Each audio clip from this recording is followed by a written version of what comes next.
Hello everyone, welcome back to the channel. Hope you are doing well and fine, and in today's video I'll be showing you how to add a login button in Figma. So without wasting any time, let's just jump right into the video and make sure to watch this video till the end and follow the steps as well. In order to add a login button in Figma, first what you need to do is simply head over to your browser, then on the search bar type in Figma.com, and once you hit enter the workstation of the Figma, simply select the project that you want to work on. Then once you're inside the project, what you need to do is simply select rectangle from the toolbar on the bottom. You can select it from the toolbar right here like this, or just simply press R to use the rectangle tool. Then once you have selected the tool, drag it and select the size that you want to put the login button. Then once that's done, zoom in and you'll be seeing the radius pointer. You can drag it down to round up the edges to make it a bit more presentable. Then once that's done, all you gotta do is select the text option from the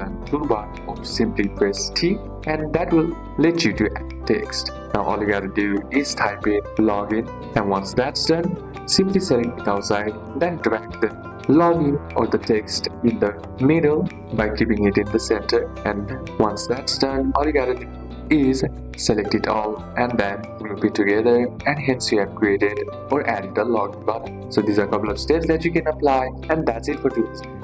Hope this video was useful to you. Leave a like if it did, comment down any questions that you have. See you soon on the next one.